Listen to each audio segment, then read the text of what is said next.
Gracias, Señor, gracias. Gracias. Damos a Dios por este tiempo nuevamente que me permite compartir con ustedes una palabra que Dios ha puesto en mi corazón.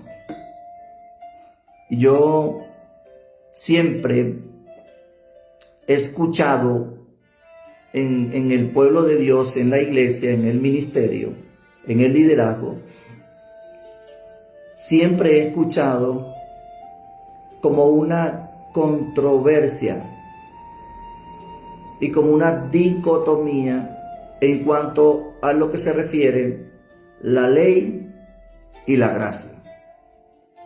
Para todo hijo de Dios, para todo ministro, para todo creyente, es fundamental y necesario conocer de manera profunda y de manera real lo que respectan a estos dos pactos, ¿ok?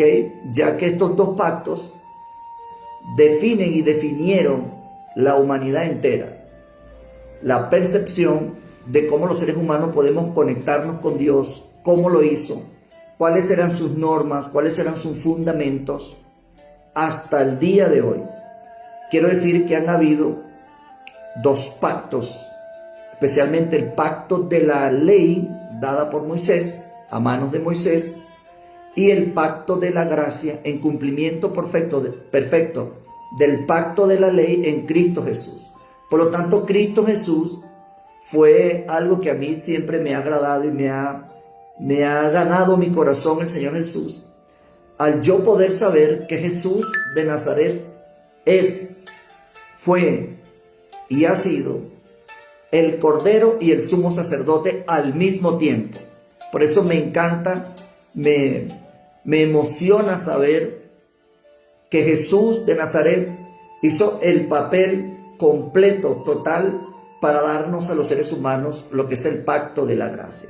Ahora bien, yo voy a hablar hoy, ¿sí? El tema, la gracia es más alta, sublime y divina que la ley dada por las manos de Moisés, ¿ok? Y voy a leer para todos ustedes, lo que dice el libro de Gálatas capítulo 3, 19 al 22. Libro de Gálatas capítulo 3, versos 19 al 22, ¿ok? Dice la palabra de Dios así, en el nombre del Padre, del Hijo y del Santo Espíritu de Dios. Amén. El verso 19 del capítulo 3 de Gálatas dice así: entonces, ¿para qué sirve la ley? Fue añadida a causa de las transgresiones hasta que viniese la simiente, a quien fue hecha la promesa, y fue ordenada por medio de ángeles en manos de un mediador, hablando de Cristo Jesús. El verso 20 dice así: y el mediador no lo es de uno solo, pero Dios es uno. Dice el verso 21. Luego la ley es contraria a las promesas de Dios en ninguna manera. Porque si la ley dada pudiera vivificar, la justicia fuera verdaderamente por la ley, hablando de el pacto de la ley mosaica. El verso 22 dice así: mas las escrituras lo encerró todo bajo pecado, para que la promesa que es por la fe en Jesucristo fuera dada a los creyentes. Amén. Como siempre digo, que Dios bendiga su santa y divina palabra. Amén. Ahora, yo les decía que los creyentes en Cristo Jesús somos herederos del pacto de la ley. Mas, sin embargo, repito, he encontrado una dicotomía y algunas distorsiones en lo que significa la ley y la gracia.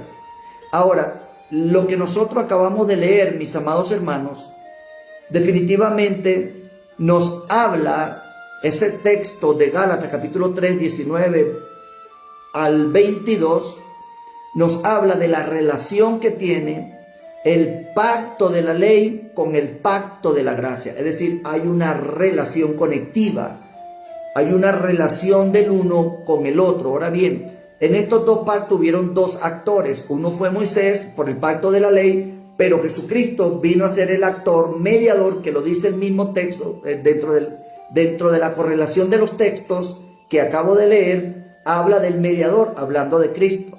Ahora bien, el mediador del nuevo pacto, Cristo Jesús, y aparte de eso, Jesucristo fue el consumador del pacto de la gracia. Ahora bien, este mensaje que yo voy a hablar hoy, hablando de la gracia, es lo que realmente establece, fortalece, consolida, en este caso, la relación del cristiano, del creyente, del que cree en Cristo Jesús, sobre la base del pacto de la gracia, del sacrificio eterno que Jesús hizo en la cruz del Calvario por toda la humanidad.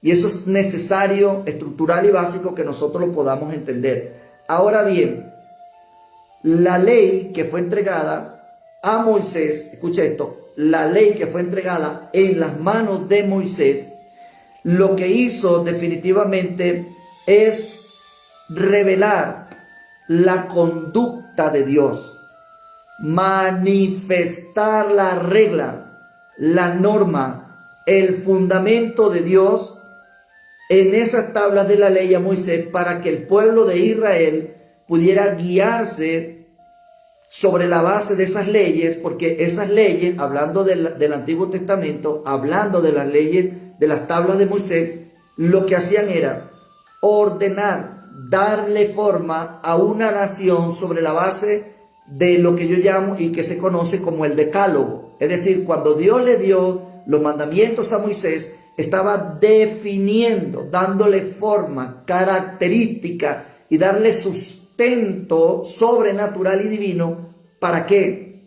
Para que las personas que pertenecían al pueblo de Israel pudieran manifestar una conducta conforme a la mente de Cristo, conforme a la mente de Jehová de los ejércitos.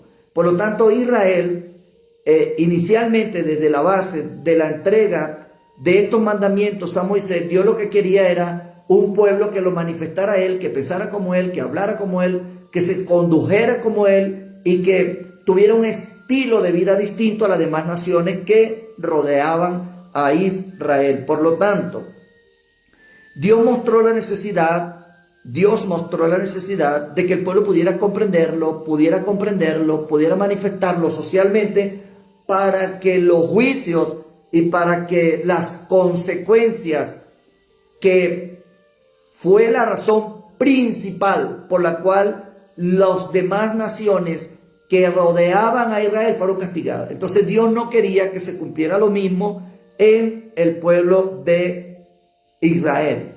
Ahora, cuando Cristo viene y muere en la cruz del Calvario, ya la muerte de Jesús, o sea, por medio de Jesús, sacrificio, sangre y vida entregada en la cruz del Calvario, le da vida al nuevo pacto en la gracia, conforme lo dijo. Este es el nuevo pacto, ¿ve?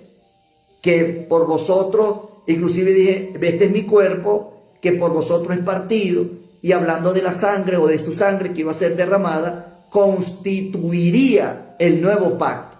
O sea, le daría legalidad total para que la humanidad pudiera accesar al beneficio del nuevo pacto. Ahora bien, esta gracia manifestada en Cristo supera inclusive esas normas, reglas, fundamento social que Dios le dio a Israel, porque ahora las naciones, todo creyente, todo ser humano en la tierra debía estrictamente regirse por las normas espirituales y las leyes de la ley de la gracia que están en la palabra de Dios, que están en la Biblia.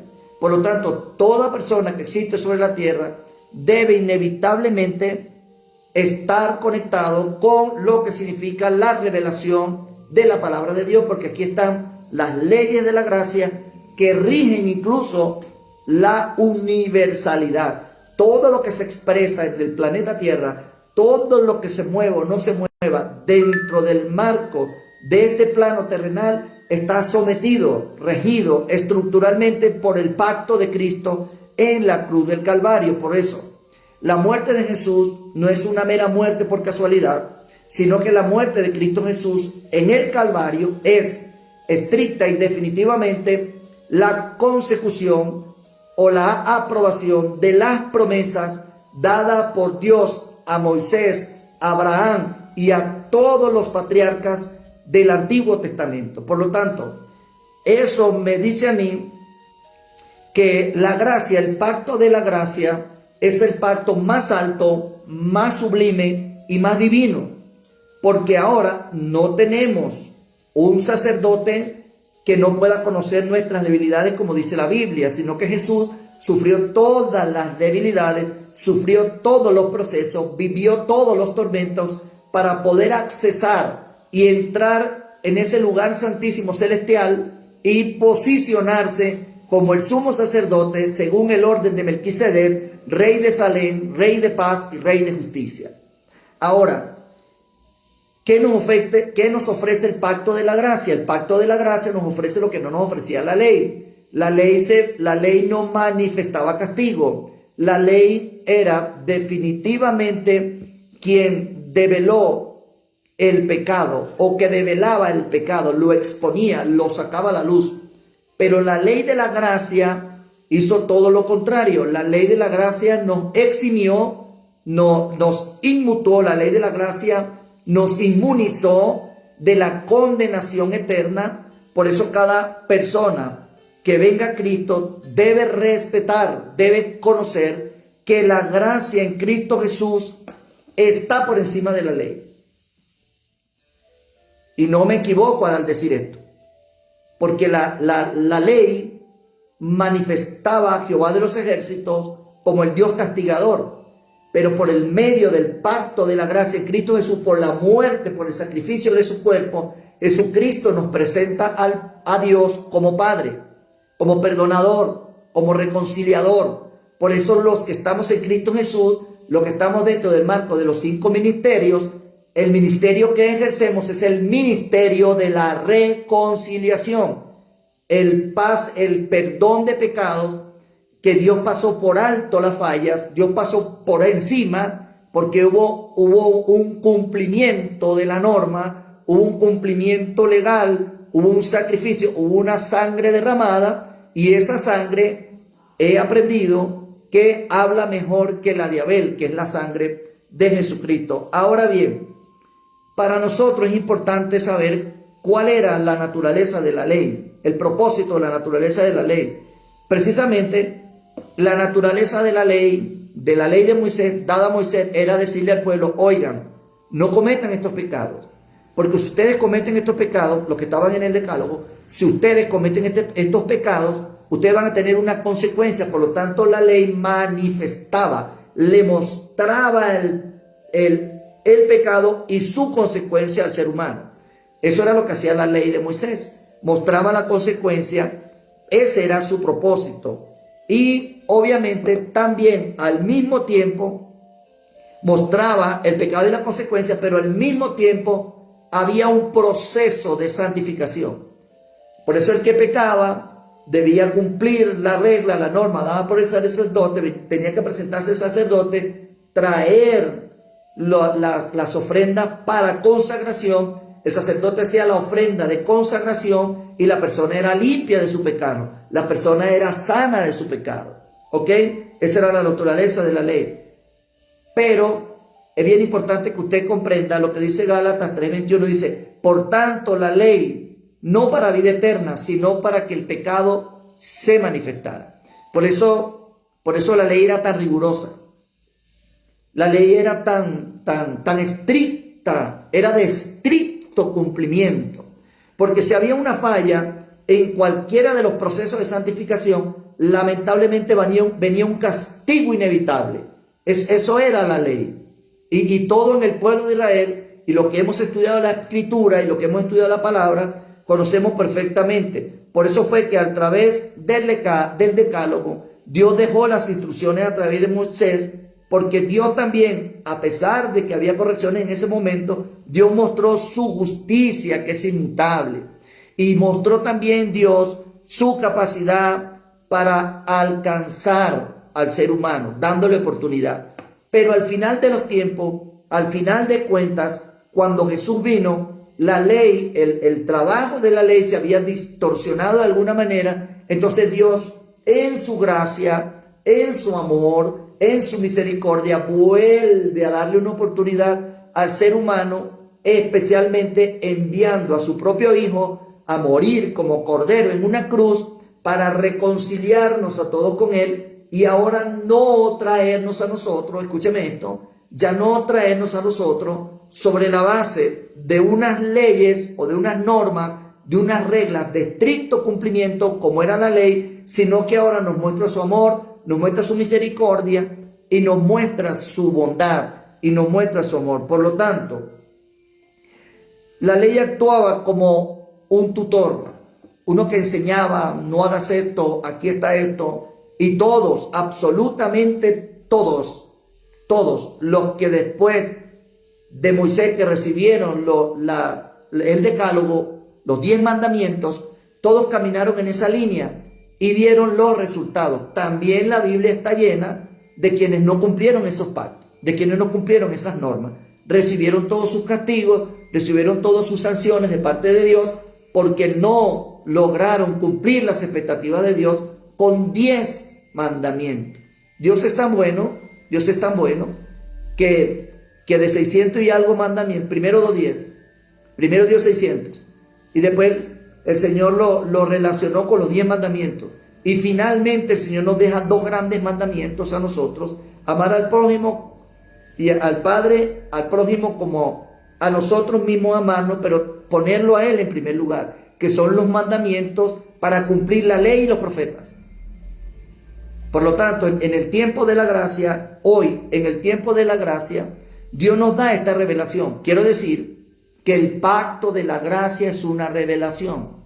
Así como fue la revelación de Dios en el contacto que tuvo Moisés con Jehová de los ejércitos, la revelación de la gracia viene por medio de Cristo y revelada al apóstol Pablo. Por eso el apóstol San Pablo escribe sus cartas apostólicas, y esa es la regla, es la norma, es el fundamento, es la estructura, es la base, es la formación, es la educación y es la edificación del cuerpo de Cristo. La gracia es la edificación del cuerpo de Cristo. Es decir, así como Dios le dio la ley a Moisés en el decálogo para mostrárselo a Israel, Dios nos dio a nosotros en este tiempo de gracia, a el apóstol San Pablo, las normas, las reglas, la forma, la estructura, la edificación, el conocimiento, la sabiduría, la educación para la iglesia, para la eclesía. Por lo tanto, todo lo que está basado en la palabra de Dios, específicamente en las cartas paulinas, son las que definen y le dan forma a la iglesia. Hay gente que le tiene miedo a la gracia porque la gente cree que la gracia es para pecar. Y yo soy de los que enseña que la gracia no es para pecado. La gracia no es para desgracia. Voy a hablar todos estos días de la gracia, ¿ok? La gracia no es para desgracia. La gracia es un regalo, es un favor inmerecido. Bendiciones, Yumeli, saludos, paz y gracia para ti. También, Rosy, Dios te bendiga. La gracia es un favor, la gracia es un perdón que Dios le dio a la humanidad para que la humanidad pueda disfrutar de ese perdón, de esa inmunidad, pero también venir a Cristo para fortalecer una nueva relación, o en este caso una comunidad en Cristo que mantenga sus normas, que mantenga sus reglas y que mantenga, escúcheme bien, lo que dice el apóstol Pablo en todas sus cartas. Ahí está la gracia. Ahora bien, mis amados hermanos, la gracia vino porque la gracia fue capaz de redimirnos. Por eso vino la gracia, porque la gracia fue capaz de redimirnos. La ley no lo pudo hacer. Y la palabra de Dios dice en Efesios 2, 8 al 9, dice: porque por gracia habéis sido salvados por medio de la fe. Y esto no de vosotros, o sea, no era de vosotros, pues es don de Dios, es regalo, es favor, es gracia, es don de Dios, no para obras, para que nadie se gloríe. Es decir, la gracia sublime y la gracia redentora Vino a nosotros no por nosotros, vino a nosotros por su gracia, vino a nosotros por su amor, porque ni siquiera bajo la ley se pudieron cumplir todos los preceptos, normas, reglas y fundamentos que el cielo exigía para traer bendición al ser humano. Mire, por eso es que a mí me da alegría saber y hablar de la gracia, porque yo soy un predicador de la gracia, es porque la gracia no tiene comparación. La gracia es el regalo más grande que Dios le ha dado a la humanidad. Desconocer la gracia, abusar de la gracia, ser un incorrecto en la gracia, es más delicado que inclusive actuar en la ley. Ahora, ¿por qué? Porque ahora, digo ahora, en este tiempo, en el right now, en este momento, nosotros tenemos a Jesús de Nazaret, que es la máxima expresión de autoridad en cuanto a sacerdocio, establecido en los cielos, escúcheme, y con un cuerpo en la tierra. Por eso nosotros somos su cuerpo. Por eso nosotros somos la extensión de la cabeza, que es la eclesía, que es la iglesia, que es el cuerpo parlamentario, es el cuerpo que gobierna. Y eso vamos a hablarlo más adelante. Ahora, Cristo lo que hizo al morir a nosotros fue extendernos esa misericordia, extendernos este perdón. Él fue el puente por el cual, su cuerpo fue el medio por el cual, su sangre fue el sello por el cual, su sangre y su muerte fue la firma legal para nosotros poder accesar totalmente al nuevo pacto de la gracia. Y obviamente al Cristo Jesús, al morir en la cruz del Calvario, cerró como cumplimiento de todas las promesas de Dios dadas a su pueblo anteriormente, a los profetas, a todos los hombres y mujeres que murieron viviendo esta esperanza.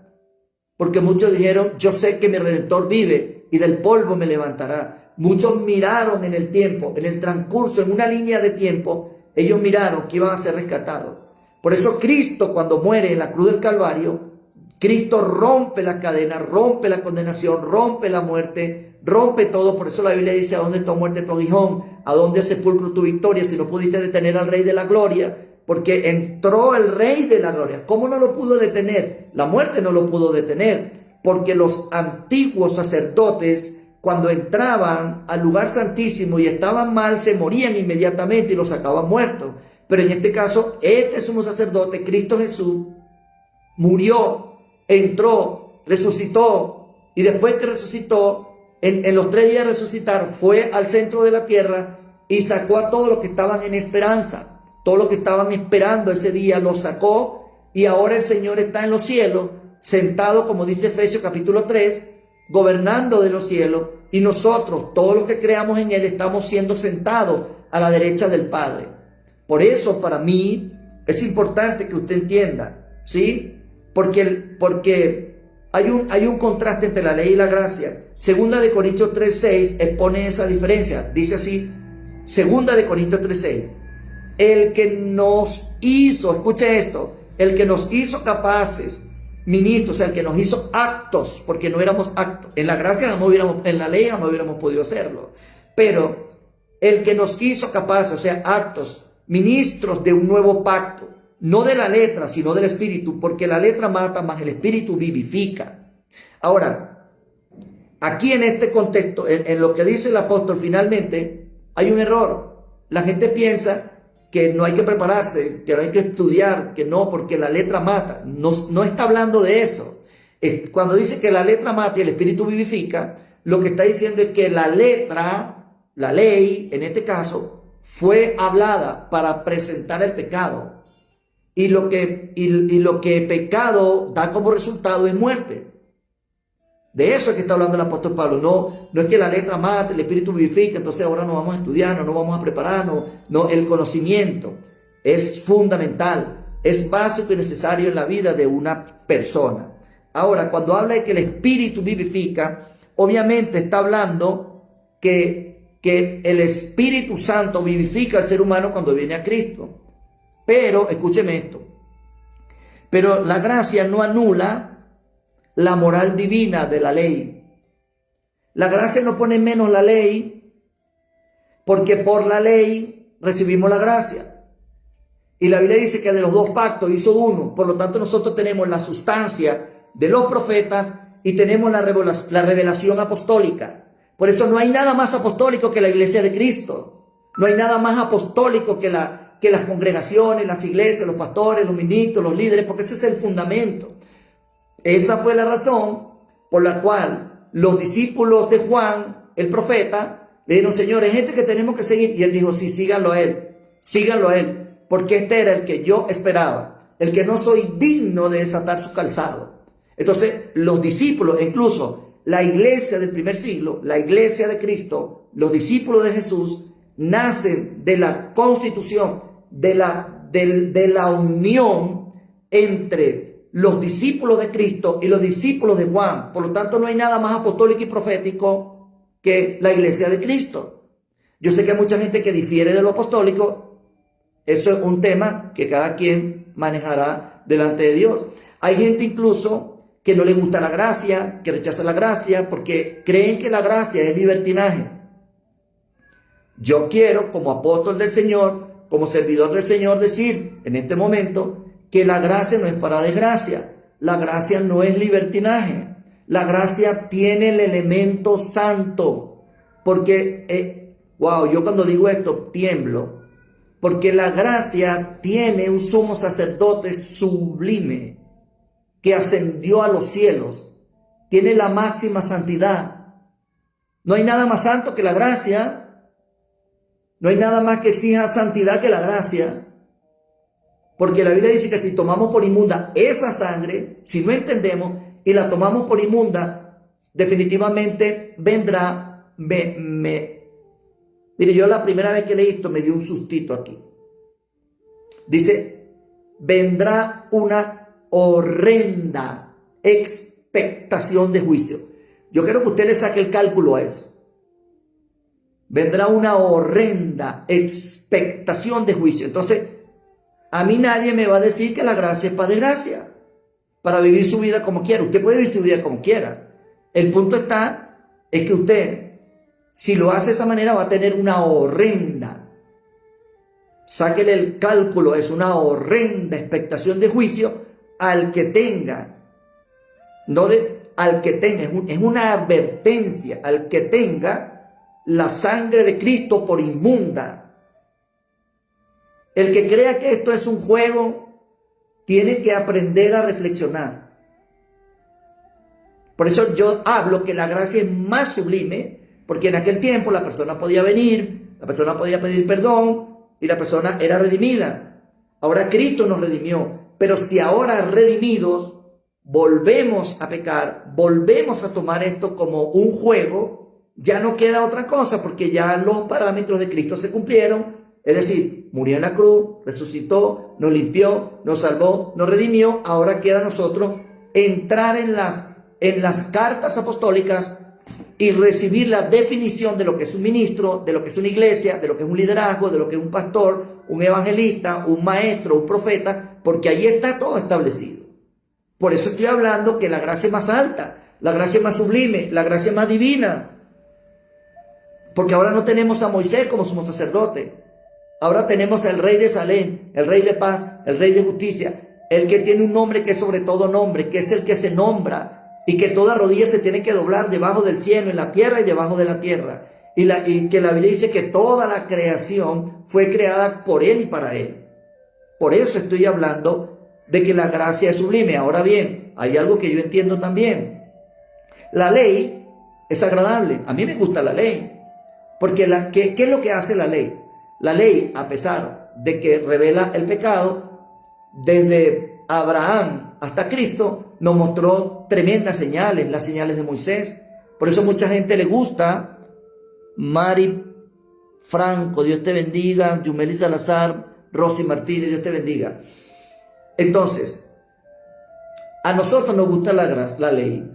Cuando leemos el Antiguo Testamento, cuando me refiero a la ley, hablo del Antiguo Testamento. Cuando leemos el Antiguo Testamento nos gusta, nos fascina, porque ahí está toda la descripción de la creación, de cómo Dios hizo, cómo usó los profetas, cuáles fueron los elementos que se manifestaron, cómo Dios tuvo el poder de entregarle a hombres como Josué la capacidad de detener el sol en Gabaón y la luna y todo eso, y eso nos gusta y eso nos apasiona.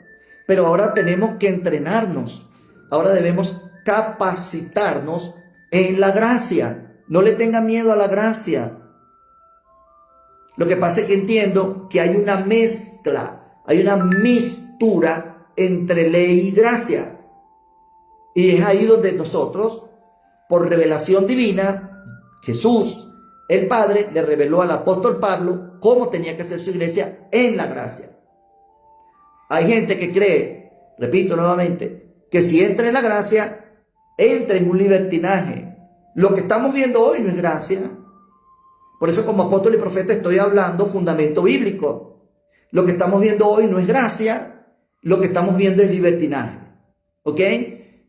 Como yo lo dije en estos días en una prédica, cuando usted ve una persona vestido de mujer en un altar, predicando, cantando, yo no lo critico y no lo juzgo porque yo no soy juez.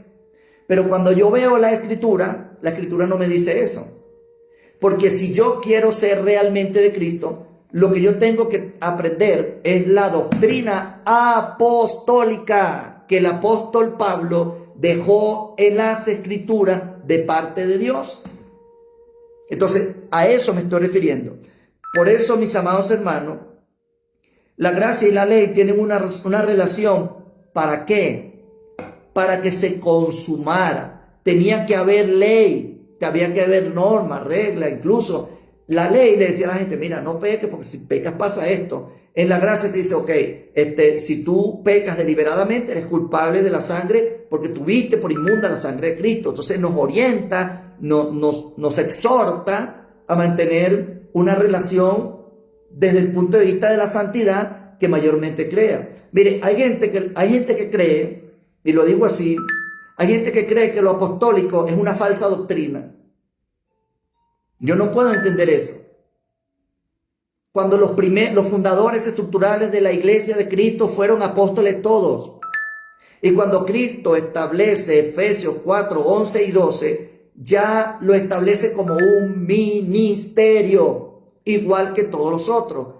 Que Dios los active en su tiempo, que Dios trae revelación apostólica a hombres de Dios. Ok, ya eso es otra cosa. Eso es soberanía de Dios. Ok, pero no hay nada más legal que la gracia. No hay nada más legal que los apóstoles, no hay nada más legal que una iglesia con 5 ministerios. Ahora bien, dice Gálatas 3:24, la ley fue nuestro ayo para llevarnos a Cristo a fin de que fuéramos justificados por la fe. Es decir, estoy hablando de la relación que tiene la ley y la gracia. Si no hubiera ley, no hubiera habido ley. ¿Cómo nos sustentamos nosotros? O sea, ni siquiera si no hubiera habido ley, Cristo no hubiera venido. Porque no hay forma ya de justificarnos, porque la ley era condenatoria. Pero cuando Cristo vino, se convirtió en el sacrificio, que eso me encanta. Se convirtió en el sacrificio, al derramar su sangre, nos hizo acepto, nos justificó. Es decir, lo que no podía hacer la ley, lo que no podía hacer el sacerdote de la ley, lo hizo Cristo. Eso es gracia, eso es misericordia, eso es amor y eso es bendición. Ahora, el fin de la ley era precisamente para que la justicia de Dios se cumpliera. Porque cuando alguien pecaba en la ley, la justicia de Dios venía. Ahora, en la gracia, cuando usted viene a Cristo, yo acepto a Cristo, se activa la ley de inmunidad, la ley de la gracia sobre usted, sobre mí y todas las personas que crean en Cristo. Romanos 10:4 dice, wow, Cristo es el fin de la ley para justicia de todo aquel que cree. O sea, la ley fue diseñada para manifestar a Cristo. Porque el fin de la ley es Cristo. Porque hablaba de Cristo. Planteaba a Cristo antes de tiempo. Todos, pero absolutamente todos, esperaron en Cristo Jesús. Todos los que esperaron del antiguo pacto. Porque esto se fue transfiriendo de generación a generación. El fin de la ley es Jesucristo. Punto. Lo dice la Escritura. Mire, y voy a aprovechar para decir esto. Hay gente que inclusive habla de la Biblia. Cristianos, evangélicos, pastores, ministros, líderes. que algunos dicen, no, pero ahora tenemos que reformar. Yo pienso que siempre tiene que haber reforma. ¿Ok? Yo estoy claro con eso. Yo soy un reformista, soy un reformador. Yo creo que siempre tiene que haber reformas. Y el primer reformador es Dios. Dios reformó la ley dada por Moisés, la reformó en la ley de la gracia. Y es la ley de la gracia que nos dice a nosotros que Dios tiene, mire, Dios como legislador es especial para hacer leyes. Entonces, usted tiene que entender, escúcheme esto que le voy a decir, usted tiene que entender que la ley de la gracia está sustentada en las leyes. Esta es la Constitución universal, la Escritura. Esta es la Constitución que rige la vida. Por eso, mis amados hermanos, usted tiene que entender que el fin de la ley era Cristo, es decir, la gracia introdujo una esperanza posible, porque la ley no lo permitía. Gracias le doy a Dios por ese sacrificio. Mire, si hay algo que yo hago en esta vida es ser agradecido. Agradecerle a Dios todos los días. Agradecerle al Señor por esa capacidad de entregarse totalmente en una cruz por nosotros. Hay gente ahorita que dice que eso no es verdad, que eso fue una historia. Diga lo que usted quiera. Yo tengo una vivencia. ¿Ok? Yo tengo una transformación dada por Dios en espíritu, en mi alma. Y tengo un sello del Espíritu Santo en mí puesto por el poder de su gracia y por el amor de su nombre. Ahora bien, hay que reconocer nuestra dependencia de la gracia. Porque la Biblia dice, por gracia soy salvo. No dice por medio de la ley, sino por medio de la gracia. Número 2, tenemos nosotros que evitar el legalismo y no confiar en nuestros propios méritos. ¿Por qué tenemos una iglesia legalista? ¿Por qué hay muchos problemas dentro de las iglesias y dentro de las organizaciones? Por el legalismo. Por el legalismo. Hay gente que no acepta la gracia. Estamos llamados a la gracia. Cristo es el nuevo pacto de la gracia, pero la gente no acepta la gracia. Cree que la gracia es un bochinche, un desorden. No, Señor. La gracia es lo más alto y lo más sublime que en este momento está rigiendo la tierra. Y quien lo está llevando adelante es el Señor Espíritu Santo. Y cuando lo hablo, siento la presencia de Dios para decirlo. Hay que evitar el legalismo. No confiemos en nuestros propios méritos. Porque la Biblia dice para que nadie se gloríe, para que nadie coja una gloria. Nadie agarre esto como una gloria de Él. Aquí todos estamos por misericordia y todos estamos por gracia. La gracia viene ¿para qué? Para que nosotros practiquemos la humildad. Para eso vino la gracia. En segundo lugar, hay que vivir por el Espíritu. La gracia que está escrita en la palabra de Dios, en el nombre de Cristo Jesús, debe cumplirse en todos nosotros por la ley del Espíritu. Andad en el Espíritu y no satisfagáis los deseos de la carne, porque los deseos de la carne son contrarios al Espíritu. Y en Gálatas capítulo 6, 5 en adelante, capítulo 5, usted puede ver todo del 16 en adelante y todo Gálatas, usted puede ver cómo el apóstol Pablo habla de la ley del Espíritu, contrasta una cosa con la otra, contrasta lo que verdaderamente da el Espíritu y lo que manifiesta la carne. Por eso es importante entenderlo. Hay que cultivar una vida de oración. Hay que permitir al Espíritu Santo que nos reforme, que nos reforme, que trate con nosotros nuestras actitudes y también en nuestras acciones. ¿Por qué? Porque yo puedo decir que soy cristiano, pero mis acciones dicen otra. Yo no puedo caer a la mitad y no puedo mezclar esto. El Evangelio no tiene mezcla. Incluso la palabra de Dios dice, el mismo apóstol Pablo dice, si viniera un ángel del cielo a enseñar otra cosa, el tal sea anatema. Porque debe entrar por el estatuto, por el canon celestial. Hay otra cosa que yo tengo que decir. Yo creo que hay otros libros que deberían haber estado aquí. ¿Ok?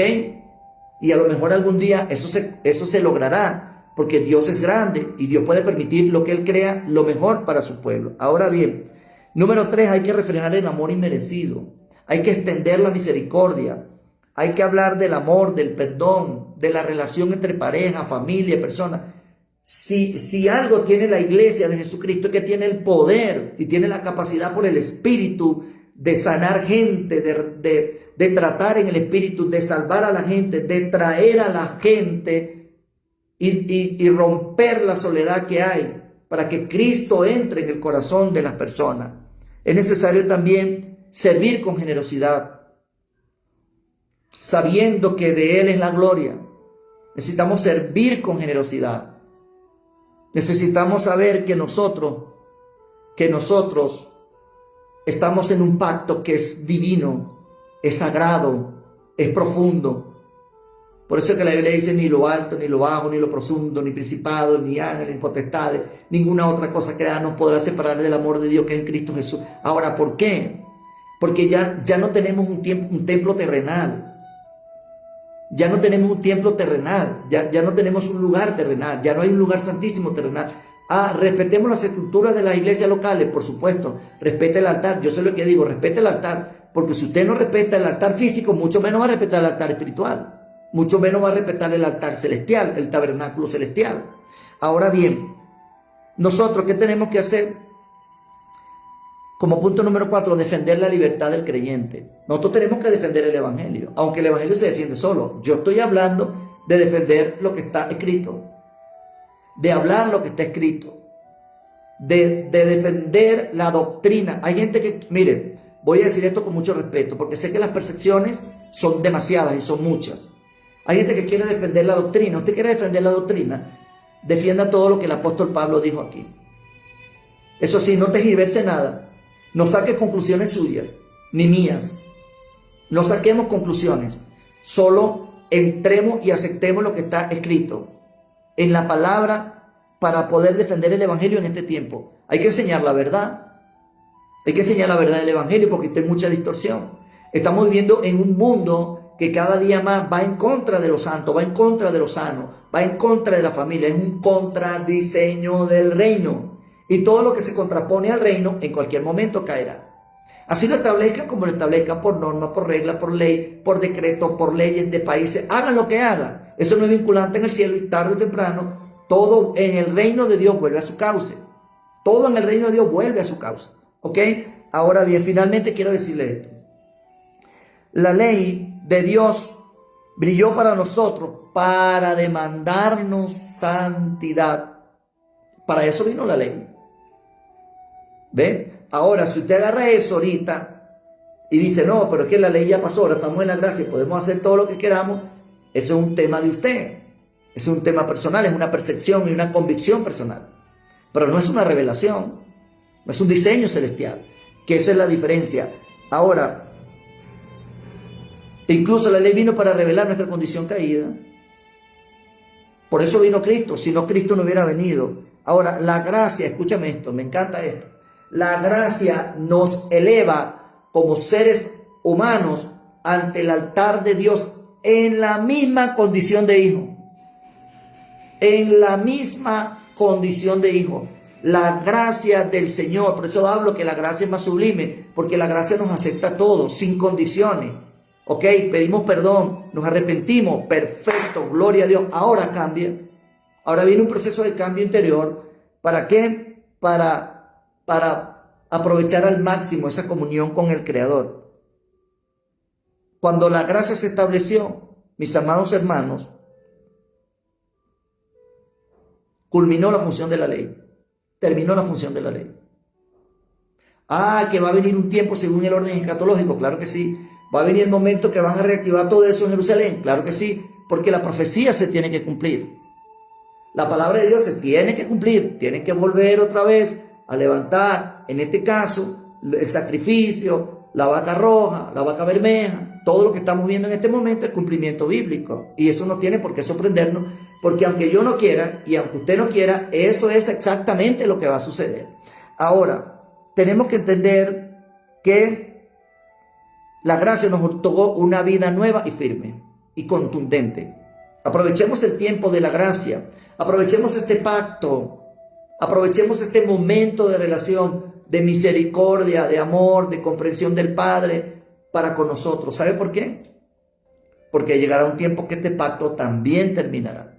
Y entonces ahí viene el milenio, ahí viene todo el proceso profético que está anunciado por los profetas y por la palabra de Dios, que también se va a cumplir. Pero mientras nosotros estemos convencidos y nos podamos convertir en verdaderos testigos del reino de Dios, porque para eso fue que el Señor dijo, y predicar el evangelio a toda criatura, y que creyere y fuere bautizado será salvo, mas el que no creyere será condenado.